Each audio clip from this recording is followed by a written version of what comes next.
Hey guys, it's Brad.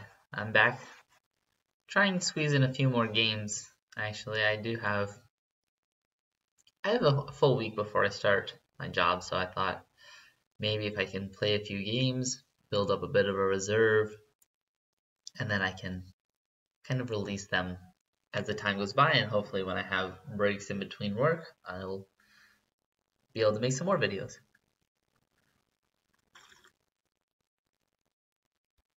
So, it's Saturday morning, got my coffee in hand, and hopefully get some good chess in.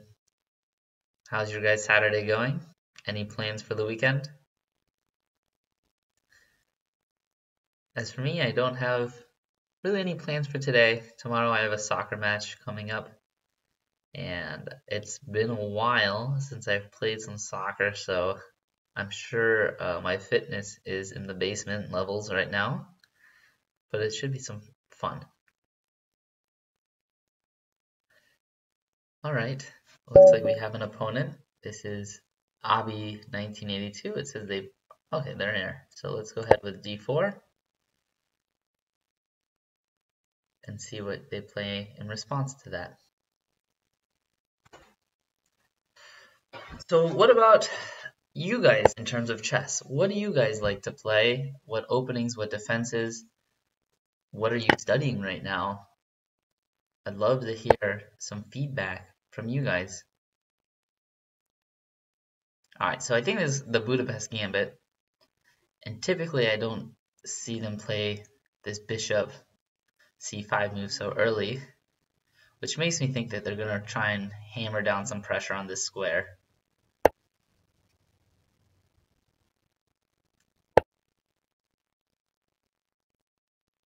Okay, so the bishop move was to get it outside of this pawn chain first.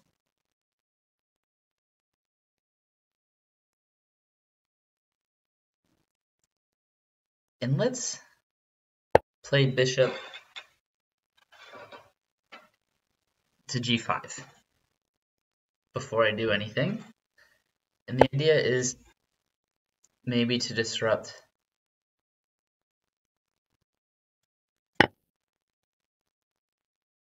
their kingside. So now they definitely wouldn't find much safety in castling kingside.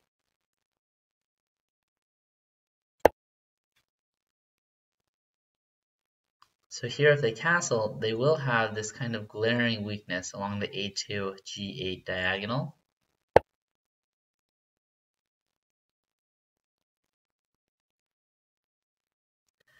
I can develop with tempo here to c4.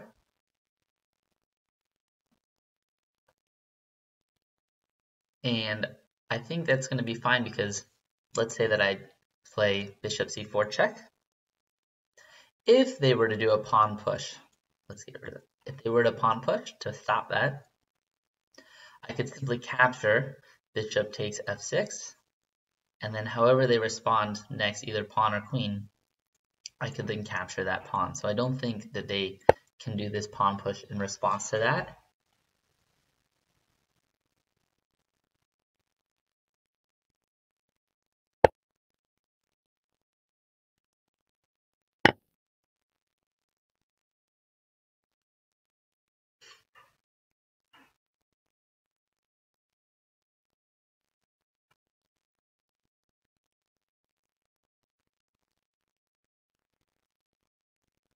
And now I'll be winning a pawn. So I guess I'll be up 2 pawns. And I'll take with the queen, because when you're up material, you want to try and simplify the position. And so now that I'm up 2 pawns, this should be a 1 endgame.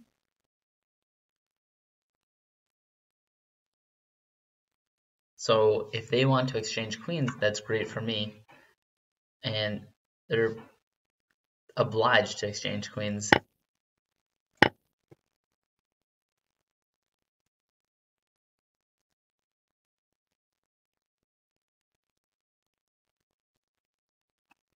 And now the question that I'm asking myself is, do I want to castle or not?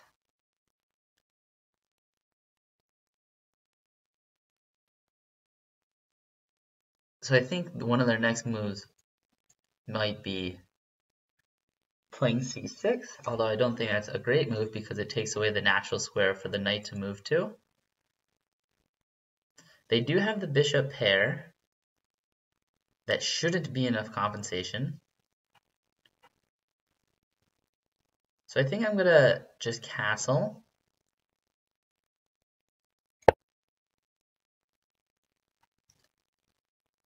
And just try and play some solid chess.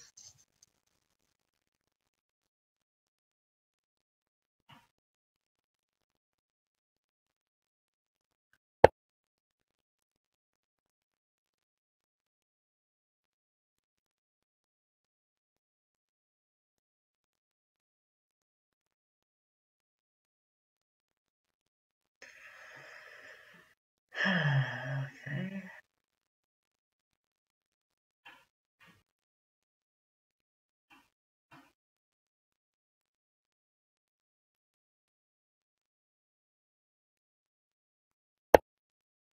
So I just am going to keep developing my pieces. And notice that with my bishop here on d5, black can't leave the b7 square or else he'll lose a piece. Or a pawn, my apologies. Unfortunately, this is going to cost them a rook because now the rook in the corner is trapped. But if they play some other move, say trying to save the bishop here on e6, or if they don't do a move that saves the bishop on e6, I think I'll take the bishop on e6 before I were to take the rook. I always feel when I watch higher level people play, they discuss how powerful the two bishops are in an open position. So if I'm up a little bit of material already, I would much prefer to just grab the bishop instead of going up the exchange. Alright, our next player is Quijano, and they're 1456 player. Let's play a Sicilian, probably get beat. It's okay.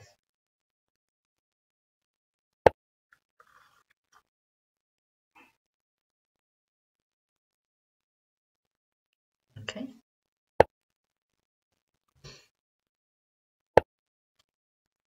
All standard so far. Hitting at the pawn on e4.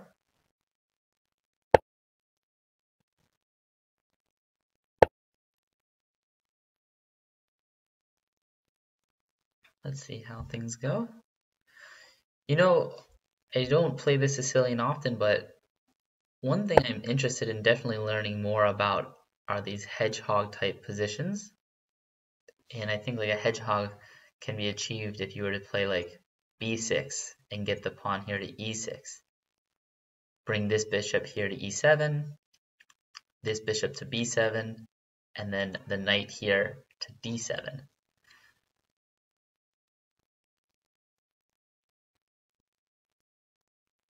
Okay, but I also like the idea of expanding with tempo on a piece.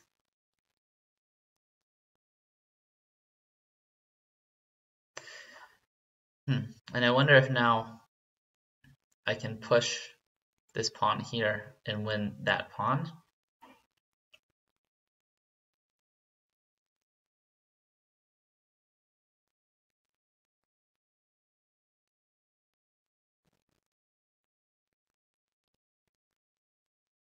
Or if I should just focus on developing. One idea you have to be aware of is that when you have the knight and bishop here, you don't want to, after playing e6, obstruct your bishop's view by playing knight bd7, because then there are some sacrifice ideas that can be had, and that would turn out to be bad. Also, previously, if we go back here, I think I had maybe a cute little just exchange that I could have done by, if I were to take knight e4, and after they capture knight e4, play d5 myself, and then I'm forking that.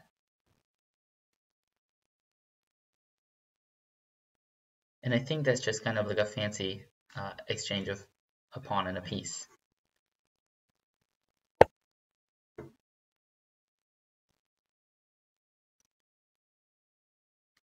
Well, let's just go ahead and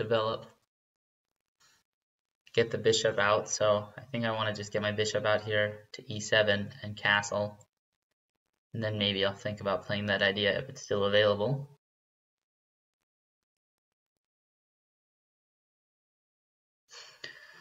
So kind of Black's idea in playing this type of structure is that you're very solid. You won't just get wiped off the board immediately. But you're also a bit passive. So there are pros and cons.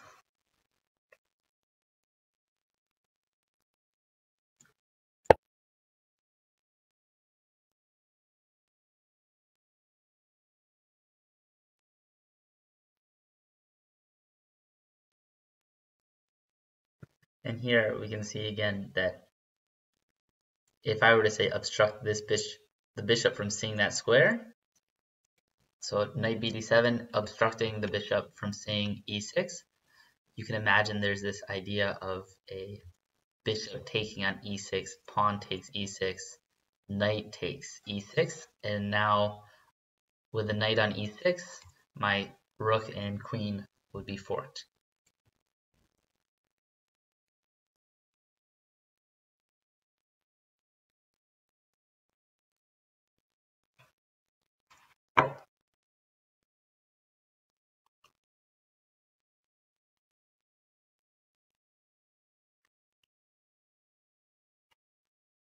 Also, something that's important to note here is that I was able to do this pawn expansion here with a6, b5, hitting the c4 bishop with tempo because my knight is still here.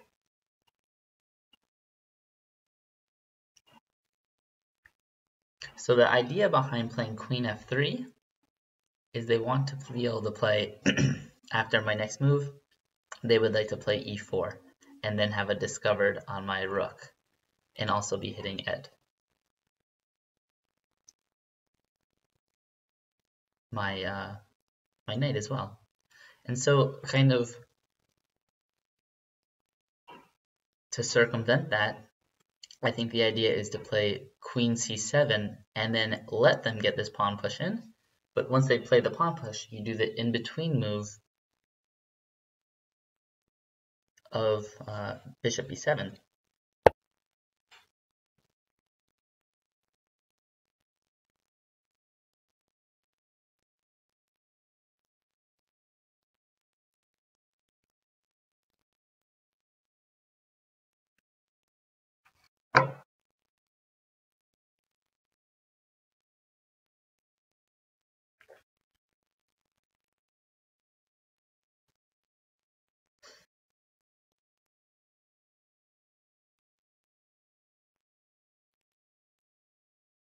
I wonder if that still does allow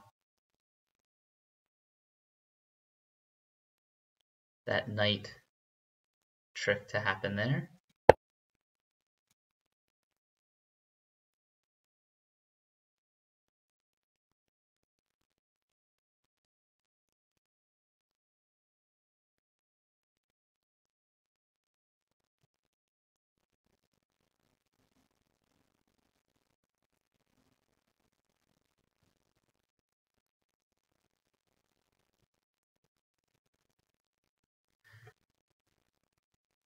So I would like to play bishop b7.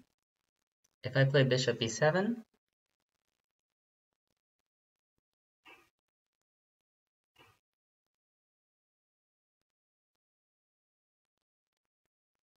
can they sack? Here's my thought, or what I'm asking myself.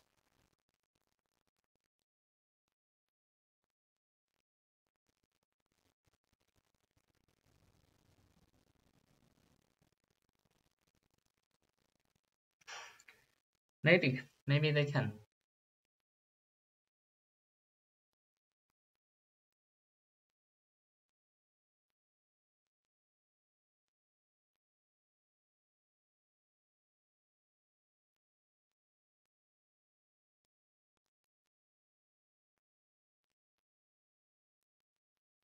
Bishop b7.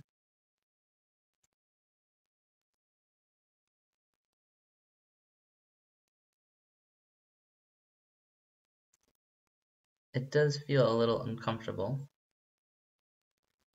But what are my alternatives? I guess I can just develop my knight.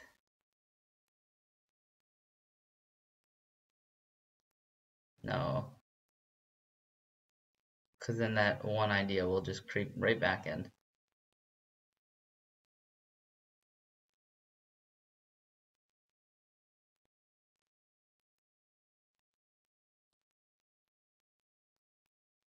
So let's play bishop d7 with the idea of playing knight c6.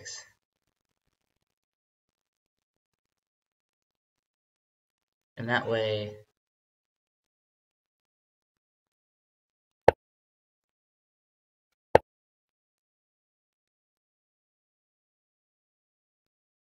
we can try and circumvent this whole sacrifice idea.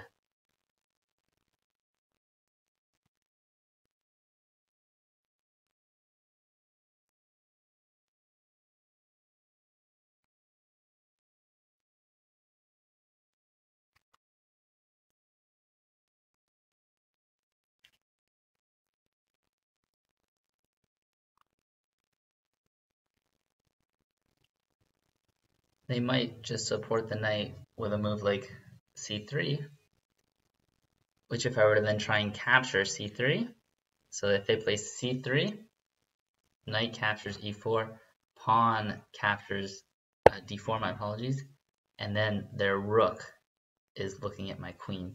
So I need to be aware of that.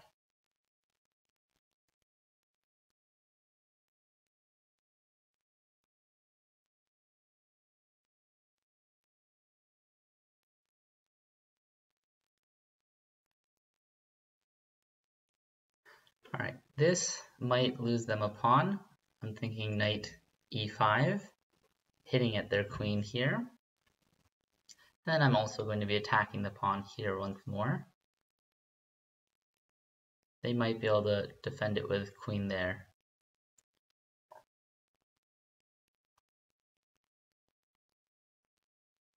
But then I could just take that pawn. No, I couldn't because... No, in fact I could.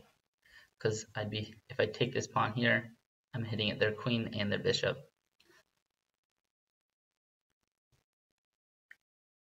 Note that they can't do this in-between move where they capture this pawn first, because I'll take their queen with check on the king.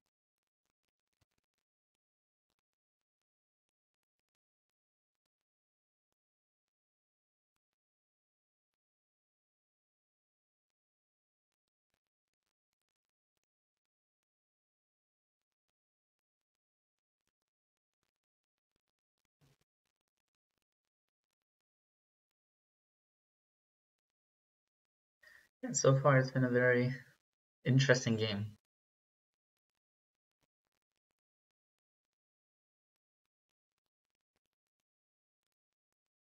Now let's think about the queen just moving to some random square. Is it better to take with the pawn, or was it better to take with the knight? We don't have to answer that question.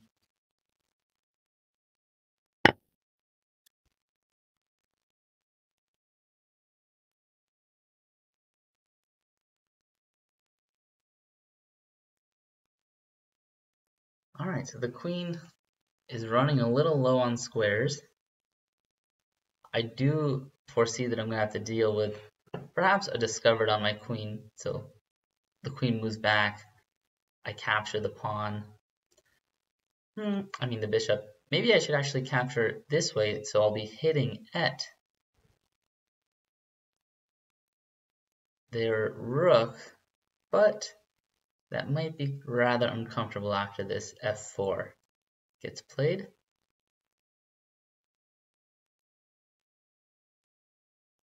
But even that's acceptable, because if they move their queen back here, I capture. That's an interesting idea. which I don't see how that's working.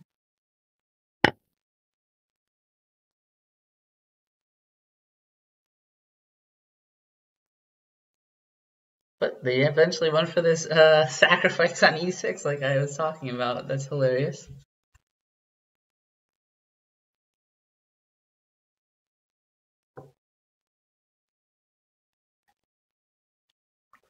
But going back to what I was saying, if they did play, let's say, queen e1, I could very comfortably take here. So queen e1, then I could play knight captures g4, g5, and if they were to play f4, I have this now in between move where I play knight d3, and I'd be forking the rook and the queen.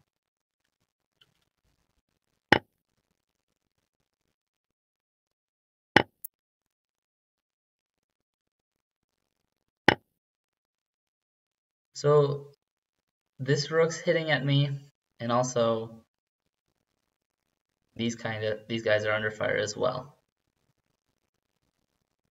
So let's say I just go for mass exchanges. So I take the rook, knight captures, bishop captures here, and then I think they'd be obliged.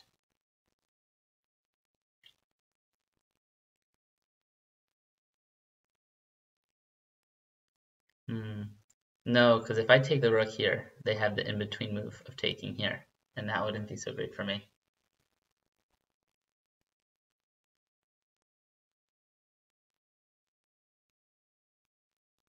So let's just kind of sidestep that for now.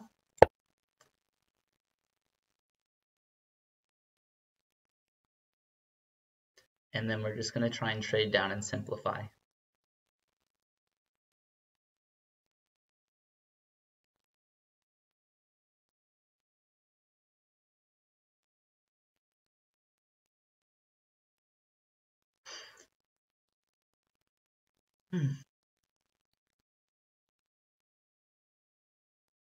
One idea that I have is capturing the pawn here, and then I'll be hitting the knight on e2.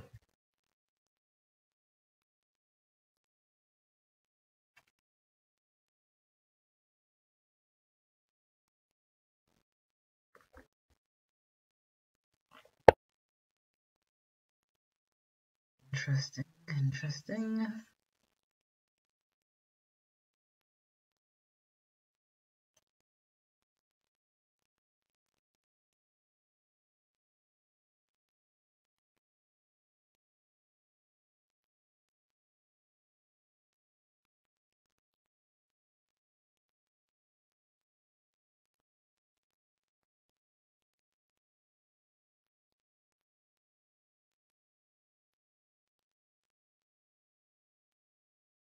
So I'm just trying to look at a tactic which I don't think is going to work, but I might just do it for the sake of it being interesting. If I play knight here, with the idea of queen to a7, kind of setting up a smothered mate, potentially.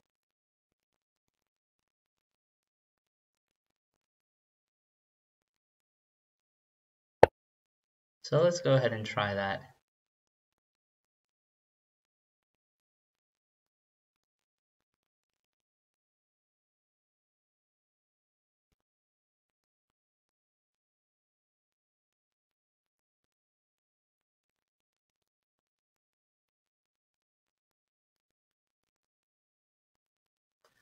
I'm running a bit low on time, so I may need to calm down a little bit on the commentary front.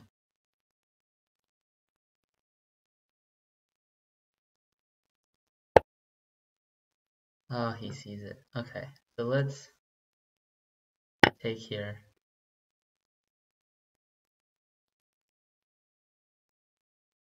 Let's just trade down like we were trying to do.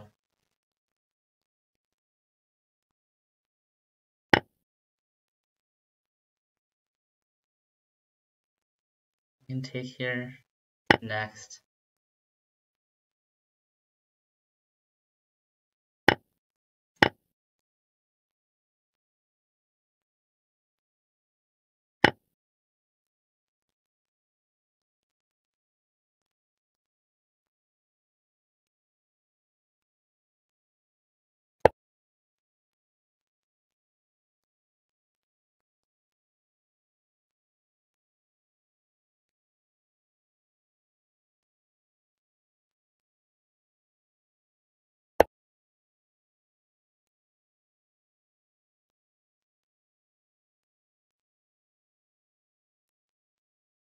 Interesting. Okay, so I need to hurry it up a little bit.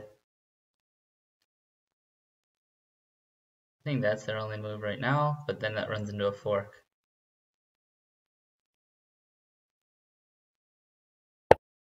Yeah, unfortunate for them.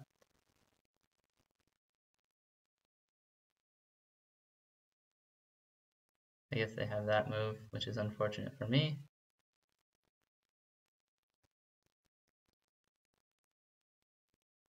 But I could just sidestep it probably by playing queen b7.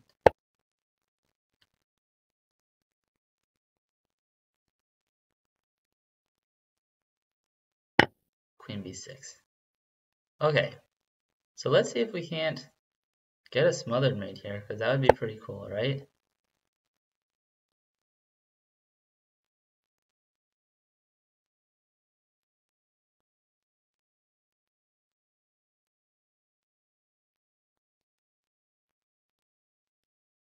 It's kind of just playing hope chess, which of course they wouldn't fall for.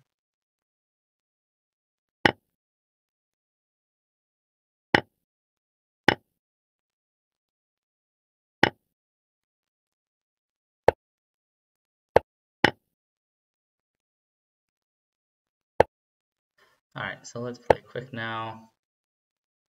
Let's create some breathing space for my own king. Okay, I thought I made a huge mistake. That would have been really bad for me. Okay, so now it's simple.